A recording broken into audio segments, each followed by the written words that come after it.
Durante décadas, os reis do luxo automóvel foram alemães. Porsche, BMW, Mercedes, motores V8, couro italiano, tradição centenária.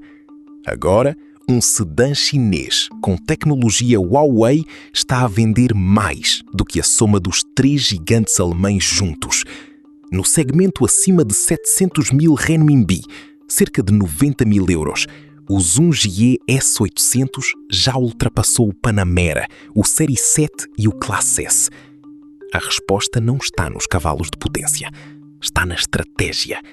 E o mais surpreendente, a Huawei nem sequer fabrica os seus próprios carros.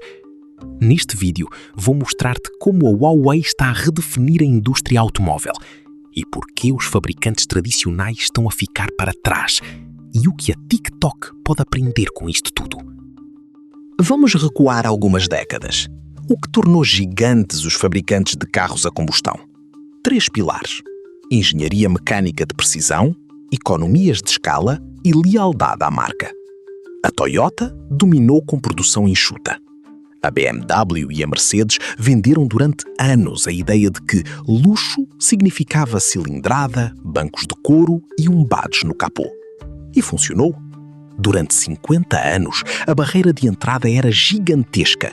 Precisavas de fábricas, fornecedores, concessionários, décadas de reputação. Mas esse modelo está a se desfazer aos poucos. Porquê?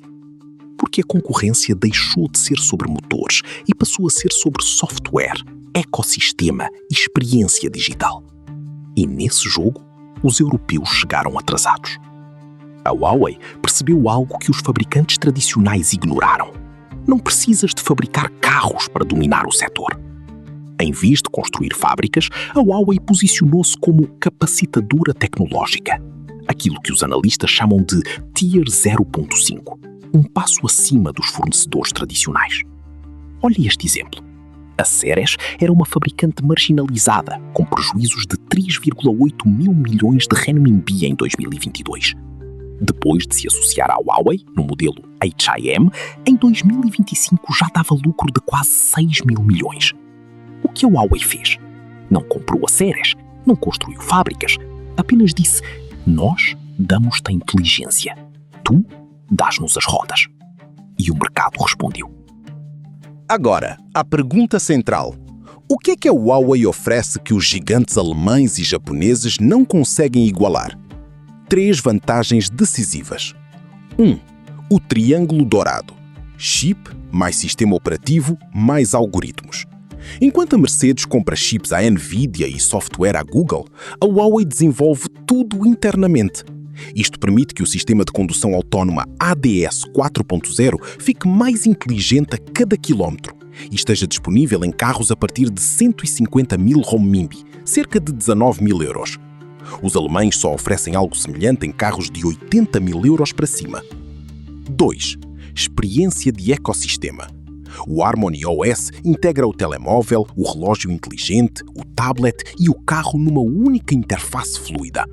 Os sistemas dos fabricantes tradicionais, por muito bons que sejam, parecem arcaicos ao lado disto. 3. Modelo de negócio Tier 0.5. A Huawei não gasta dinheiro em fábricas, sindicatos ou logística pesada. Gasta em I&D, software e marketing. O resultado? Margens de lucro muito superiores. E enquanto um carro tradicional termina a sua relação com o cliente no momento da compra, a Huawei continua a gerar receita com atualizações OTA, Over the Air, serviços e aplicações. O carro torna-se uma plataforma de receita recorrente. Então, se a Huawei é tão boa, por que é que a BMW e a Mercedes não fazem o mesmo? Resposta curta: herança e velocidade. Os fabricantes tradicionais carregam décadas de infraestrutura. Fábricas de motores, fornecedores de peças mecânicas, concessionários com margens fixas. Mudar para software significa canibalizar o próprio negócio. É como se a Nokia tentasse competir com o iPhone sem querer matar os seus telemóveis com botões. Enquanto os alemães ainda discutem se devem investir 5 mil milhões num novo motor V6, a Huawei lança um sedã de luxo que vende mais do que a soma dos 3 maiores rivais alemães. E o mais grave para os europeus: a vantagem da Huawei não é só tecnológica, é cultural. Os consumidores chineses, especialmente os mais jovens, já não associam luxo aos logotipos das marcas da Alemanha. Associam luxo à inteligência, conectividade e ecossistema. E nesse campo, a Huawei não tem concorrência. Agora, um salto aparentemente improvável. O que é que a TikTok tem a ver com isto?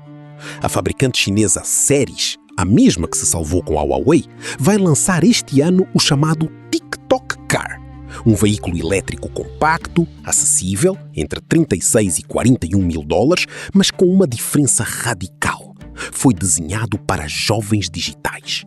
O carro da TikTok não é apenas um meio de transporte, é um prolongamento da vida digital. Os ocupantes podem gravar vídeos, transmitir em direto, integrar as suas playlists e redes sociais diretamente no cockpit. E aqui está a lição que a TikTok e qualquer plataforma digital pode aprender com a Huawei. Não tentes competir de frente.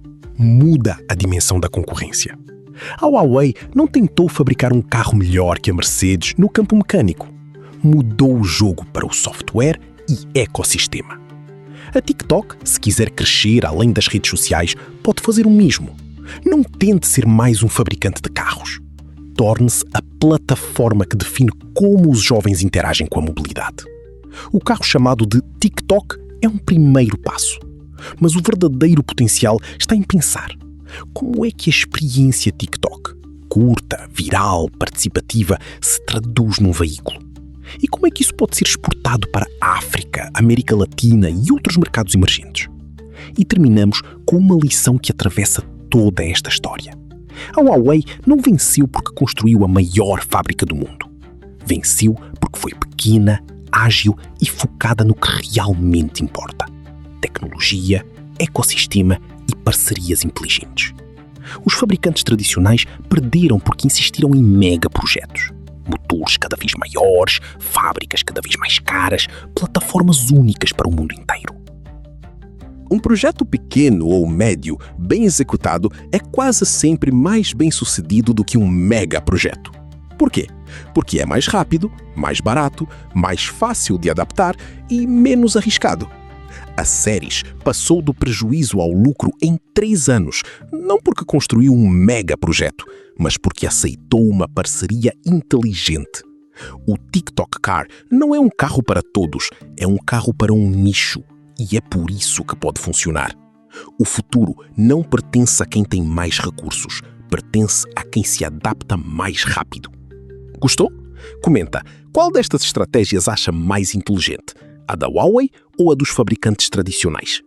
Partilhe este vídeo com alguém que ainda acha que um carro a sério só é aquele que tem motor a combustão. E inscreva-se, porque há mais lições de estratégia para contar.